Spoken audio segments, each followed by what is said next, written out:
Welcome back to Ocarina of Time 3D. Today we'll be heading up Death Mountain Trail and into the foreboding Dodongo's Cavern to get the second spiritual stone. In the meantime, MBM, please regale us with the history of this mountain in the franchise. Sure, Death Mountain has been a staple throughout the entire Zelda series. I mean, you can date it back to the very first Legend of Zelda, where it's the location of the last dungeon. It's kind of weird, because Death Mountain is the name of the final dungeon, but it's also the name of the region that the dungeon's in. So you go to Death Mountain, in Death Mountain, by Death Mountain to fight Ganon. That was a very lazy day in terms of creativity at Nintendo. It gets even lazier, because then they just continue making Death Mountain the location of Ganon's final dungeon. In A Link to the Past, in the Light World, there's a whole bunch of boulders rolling down. Hopefully they don't bring that back.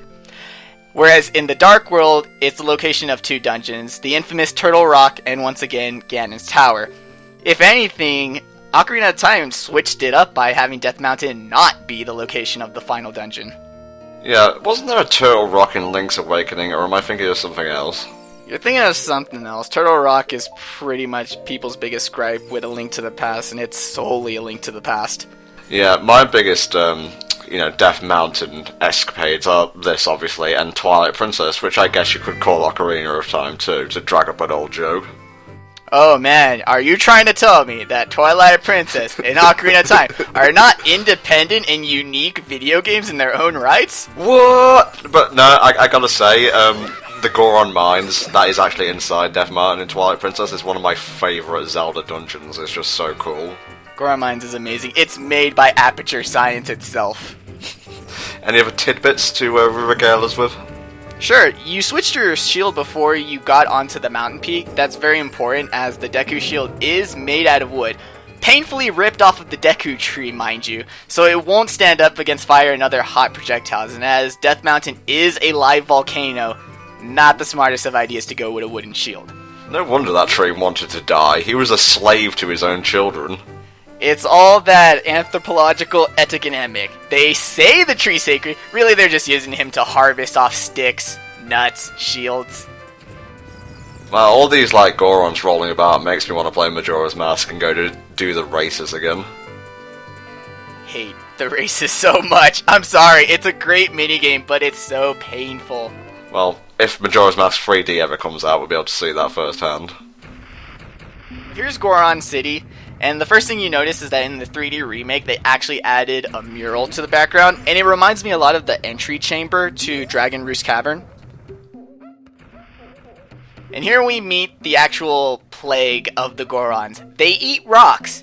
However, despite living on a mountain composed of rocks, they refuse to eat said rocks, and instead are dying of starvation because they want to eat other rocks. What, you're telling me they're gourmets? I guess they're like the Qs, but seriously? You're in an area made of rocks, and you're willing to die off just because, it doesn't taste as nice. You know what they call that? They call that natural selection. I guess it even exists in the Zelda universe. So at this door, we're going to use our catch-all musical solution, Zelda's Lullaby.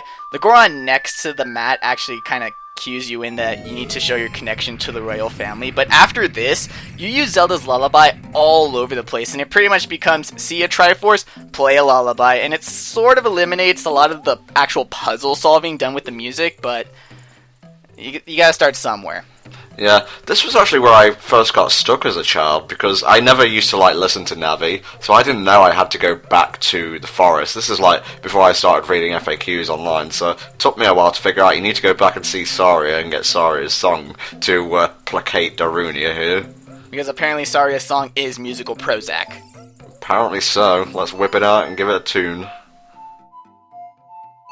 So, in previous parts, we kind of went on about how the Ocarina just doesn't feel right, but I didn't really get to the meat of why it doesn't work, and so I kind of did some soul searching, because that's what you need for good commentaries, good soul searching, and I realized in the original Ocarina of Time, the musical notes and the buttons that corresponded, it was intuitive. The low notes were placed lower on the controller as opposed to the high notes were higher in the controller. A was your lowest note and up C was your highest note. So you can kind of get a feel of what note went with what button. In 3D, L is the low note and A is the high note. There's no correlation between button placement and note pitch.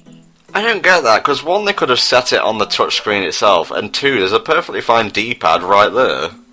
And one of the latent consequences of this is that original Zelda's Lullaby was left up right twice to do Zelda's Lullaby, and it kind of hints that you made a triangle, so Zelda's Lullaby is the Triforce. But in 3D, with the change of buttons, the reference is completely lost, because you're pressing up, right, down.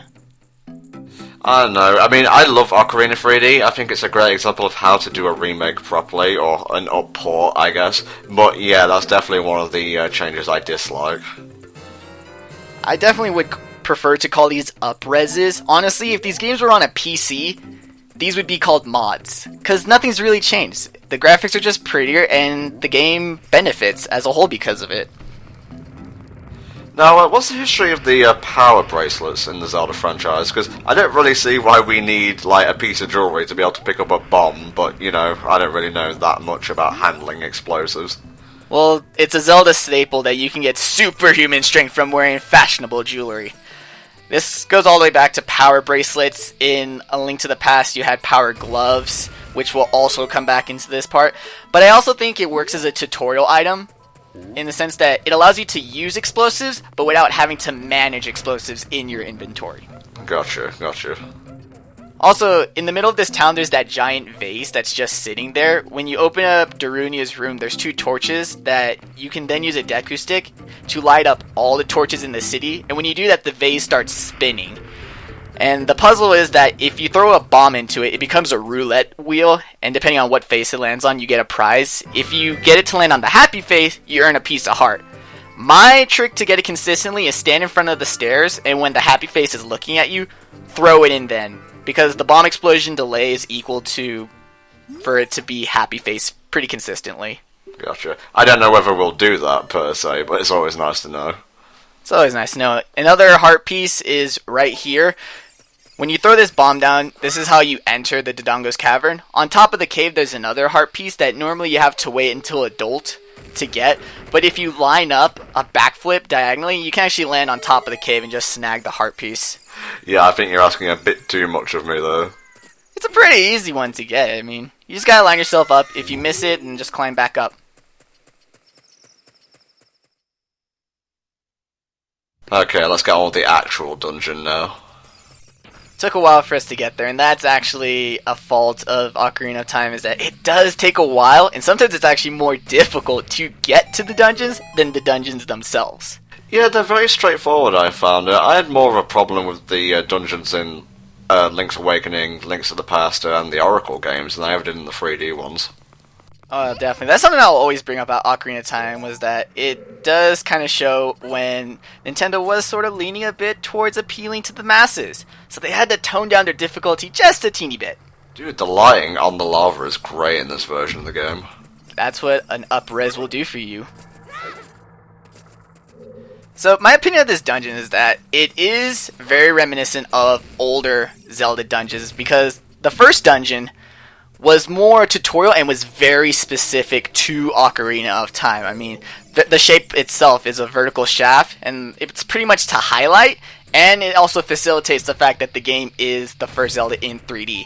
This dungeon can instead focus on traditions and stuff. That's why it's mostly composed of combat rooms and weighted switch puzzles. Yeah, for me, I quite like Dodongo's Cavern. It's not my favourite fire-based, temple in the series. I can't really give you one off the top of my head, but I would say Goron Mines is definitely up there. What I like about it is it's got a nice adventurous feel to it. Like I said, brilliant fire effects, and it's just fun to play through, really. What more do you need from a dungeon?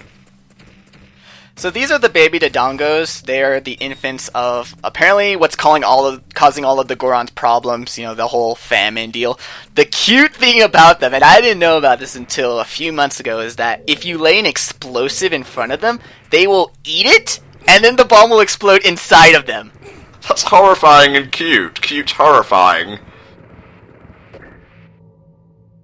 Another thing about Dodongo's Cavern that separates it from the Deku Tree is that while the Deku Tree had multiple floors, this one actually only has about a few, but they're more interconnected. You can actually go up to the next floor in several different locations, instead of like in the Deku Tree where there was only one ladder, and that was your only way to actually ascend.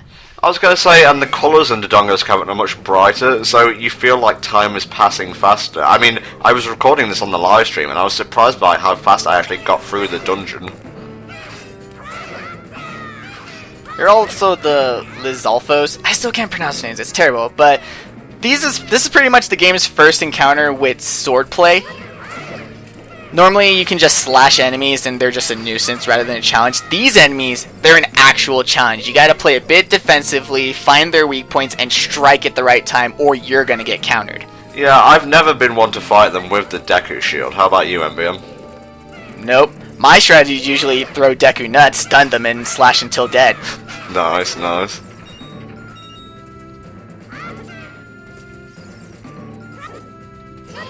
Previous parts of this playthrough, I was talking about glitches non-stop, but most of these glitches I was talking about, despite the fact that they work in all versions of the game, I haven't really talked a lot about specifically Ocarina of Time 3D speedrunning glitches. And that's because even though Ocarina of Time, all the glitches work across the board, there's something special about 3D. 3D has a New Game Plus feature. And the name is kind of misleading because New Game Plus in and of itself is, you guessed it, a glitch. It's not actually a menu to select New Game Plus. A New Game Plus file is pretty much where you start a file with any item you want on your B button. And the item of choice is actually Ferrero's Wind. Yes, yes, you're not going to goad me into questioning your pronunciation this time, Mr. Man.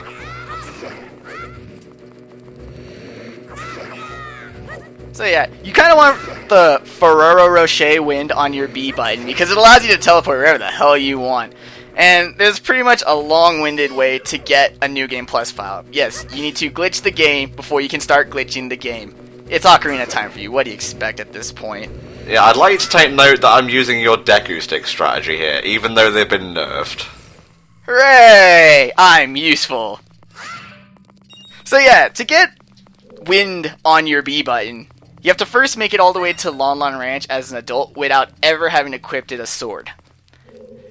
Now, you can use a sword if it's auto-equipped like the Master Sword is later on, but you can't equip the Child Sword, and you have to make it all the way to adult. Next, you pay Ingo to ride a horse. You get on the horse, you show off how fabulous your horse is, then you pay to get off the horse. Easy so far. Next, you need to do an action that graze up your B button. There's a lot of stuff that does that, usually hanging from a ledge, going into water, well, etc. Luckily, there's a ledge in Lon Lon Ranch, so you dangle from it, your button's grayed out. The next thing you need to do is now re-highlight your B button, and the quickest way to do that is to use the Cuckoo Death Squad. So kill yourself. Why not? That's the way glitches work.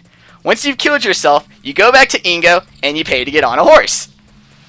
Once you've done that, you have Deku Sticks on your B button. But you need a bottle on your B button for this glitch to work. So, pretty easily, you just get a bottle on an item button, do a backflip, press the B and the bottle button at the same time. Voila! Bottle on your B button. Here comes the fun part. I told you before about reverse bottle adventure. Now, we're going to have fun with bottle adventure. So the way you do bottle adventure is you got to go to the Temple of Time. And what you do is you drop the sword and you go back to Kid Link. Now, the funny thing is that once you have an item on your B button, memory starts overlapping, and items you have equipped as a child affect the items you will have equipped as an adult. Particularly, items you have on your Roman numeral 2 button, those will affect what items you will have on your B button when you're adult. Normally, it's pretty much a correlation. If you have Deku Nuts on your number 2 button, you get Deku Nuts on your B button. Sticks on your number 2 button, sticks on your B button. However, there are some items that are pretty weird out. The main one that you want to know is that long shot on your 2 button gives you Ferrero's Wind on your B button. What? Don't ask, it's Ocarina of Time. So, you have Ferrero's Wind on your B button. How do you get it onto a new game file? Well, Ingo pretty much got you this far. Go back to him. You go, you pay to get on a horse, then you quit your game while on your horse, because horses are amazing. Start a new file. You have Ferrero's Wind on your B button. You are now ready to speedrun Ocarina of Time. The great Ingo indeed.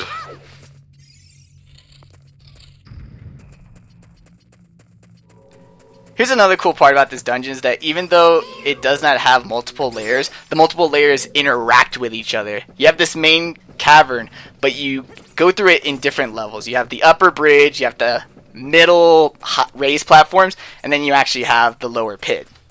Yeah, like you said earlier, all the levels kind of interconnect with each other. There's also an unskippable Navi tutorial. I'll admit, Navi, for the most part, can be ignored, but they have to throw in the occasional, "You are too stupid to figure this out. Let me tell you everything ever." At least you get straight to the point with it. With Fi, you have to, like, sit through, a random percentage and whatnot. With Fi, it's just, "Master Link, there is a 95% chance that if you do a thing, stuff will happen." Like, shut the fuck up, you spectoral bint. This puzzle right here, getting the bomb on the ledge, was my first roadblock as a child. I spent months. I had to go to a friend's house and figure out how to do it because to me that ledge just seemed too small for a bomb to rest on, and I was terrible at actually timing it. I was gonna say, have they, like, actually extended the length of that little ledge? Because it seems much easier than when I did it as a child. Probably not. It's probably just that because the polygons are crisper, you have a better judge of where the ledge actually ends. Oh god, round 2 with these dickheads. They get worse when you become adult, and thankfully you can just turtle, literally, with the Hylian shield. Yeah, I find the most annoying in Skyward Sword, but that's, kind of due to the physics of the sword. Yeah, the movement to Wii motion controls, it's not the best.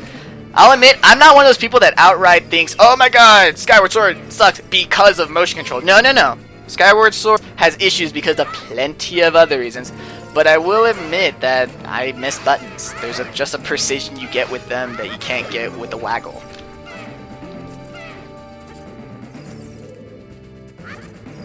So I mentioned also in the last part that the Deku Tree was the only mandatory dungeon because you do Ganondorf and win all of life. That's not true with 3D. In 3D, this is the only dungeon you do. Yeah, it's awkward like that. In all other versions of Ocarina of Time, Ganondorf works, and Ganondorf technically works in this, but not quite in the way you think. So they had to modify Wrong Warp, and instead you do a Wrong Warp in Dodongo's Cavern. And it's a Wrong Warp that was actually discovered before Ganondorf. The history of discovering this glitch... I love that name, by the way, Ganondorf. Ganondorf, it's the best glitch ever. But... before Ganondorf was discovered, Wrong Warp was originally found between going from Forest Temple to Fire Temple. That was the very first one ever discovered. And once that happened, you had an armada of Zelda speedrunners literally all just glitch hunting. They were all trying to find what Wrong Warp went what way. It was so cool. It was like, man, if all these guys could be curing cancer instead of finding glitches, we'd all be healthy. So what happened was, a Wrong Warp was found before Ganondorf, and it actually involved Dodongo's Cavern. See, a Wrong Warp, like I said, involves adding up 2 map values in the game, not knowing what the fuck to do, so it just adds them together and makes a new one. For Ganondorf, it's the room before the boss and the Emerald cutscene. The Wrong Warp in here instead uses the Ruby cutscene and uses a Ferrero's Wind that's set in a separate location. When Ocarina of Time, in the original console version, when this glitch is performed, you set up the wind teleportation in the Temple of Time. So, unlike the other Wrong Warp, where you're put into a map value that's used in the game, the Dodongo's Cavern Wrong Warp was so cooler because instead, the map value that was added from those 2 values wasn't a map used in the game. It's a map used in the credits. That's crazy. The Wrong Warp teleports you mid-credits. And the best part is the part of the credits you get teleported to is the part right before the programmers and the debug team are shown. That sounds like too much of a coincidence to be true. It's hilarious. It's almost like the glitch says, hey, these are the fuckers to blame. And for a while, that was actually... It caused some debate because people are like, is this really beating the game? I mean, we're in the middle of the credits.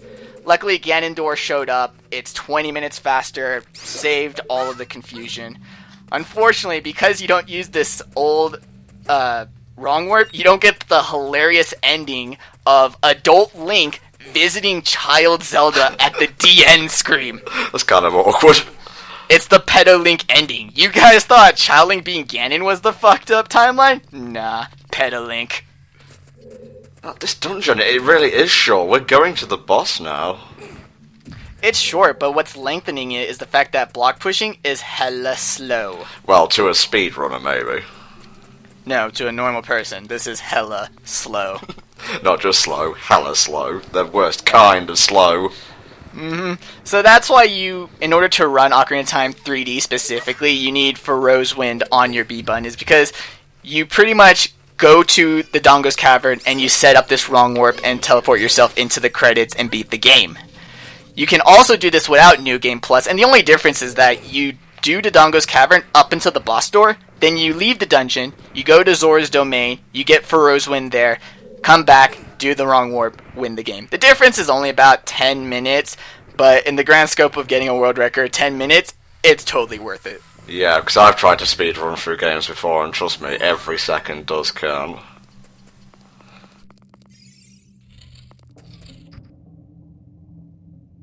What do you think of this boss? Personally, I kind of enjoy it because it's like fighting a giant monster, but on the other hand, he's so ridiculously easy. He is ridiculously easy, and just like Goma, he's also a reference to one of the original bosses in Legend of Zelda. In the first game, there were Dodongos in the second dungeon that was also near fire, and the hint was Dodongos dislike smoke. In this, you have to throw bombs into their mouth directly. Or, if you want swag points, you can throw a bomb against the wall, it will bounce off the wall, and land in their mouth. Nice. There's absolutely nothing to it except the cool point that, bam, you just got slammed. Dude, the improved texture work really makes the Dodongos, and King Dodongo in particular, look so much better than the original version. I think it's partially the eyes and the mouth, because with his teeth you can tell that they're wafer thin. It's like, oh, look at that mouth. Personally, it's the scales around the head, like the cone, if you will. When he does his rolling attack, you can dodge him, or if you have the Hylian shield, just turtle and he'll roll over you. I really should have tried that. It made me look like such a boss. Really, if you have any problem with this boss, it's totally on you. Even if you run out of bombs, there's bomb flowers all over the place. There's no excuse for having trouble with this boss. And if you do, I'd like to see how you handle the next one, who honestly is just kind of a massive leap in difficulty, or at least dickishness. And the cool thing about this boss, actually, not cool, the dickish thing, aside from your dickish point, is that this boss takes 2 cycles. No matter what. Even in the old game, when you have the increased damage of the Deku Stick, this boss takes 2 cycles to defeat. Yeah. But his death animation is so cool. All the other ones kind of disintegrate. Goma just fell apart. But he dies, and you get to see his corpse. That's really disturbing, actually, but, you know, nothing as disturbing as what we'd be seeing in Majora's Mask. This game, for all its kind-hearted appeal to the masses, Delio, it does have some grim parts. Not gonna lie.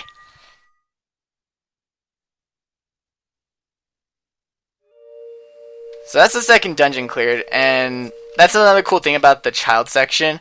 With the first section, you were sort of given the beginning of your quest. Nothing was really accomplished. All you got was your rock and you left. With this dungeon, you actually accomplished something. You helped this little tribe of, they're essentially trolls. You helped them get their food back, and it sort of shows that Link is winning a lot of little victories along his way. He's not just starting the big main quest at the beginning and just accomplishing it. Instead, it's like, I got my main quest, but I'm not too much of an egotistical maniac that I won't help the occasional rock guy find his rocks. Definitely. Although, to be fair, there were plenty of rocks around already. I also don't wonder why they just eat the Goron Ruby. Goron Ruby is actually my favourite of the spiritual stones, at least in terms of design, just because it's like so streamlined. It's also the one stone that received the least amount of change with the 3D update. I was gonna say, it looks very polygonal. Yeah, the other two got cut in various circles, and it just seems so off, because stones don't cut that way! I kinda like the Kokiri Emerald more in the original, when it was all like, you know, edgy and whatnot, but now they've smoothed it out, it's like, I have a new favourite stone now, and its name is the Goron Ruby. I also like how it kind of looks like a flame. I mean, the Kokiri Emerald, it just looks like a comma. And the Sapphire just looks really intricate, but the Ruby actually looks like a flame. Indeed. We'll see you all next time when we journey to the Zora's Domain. See you then.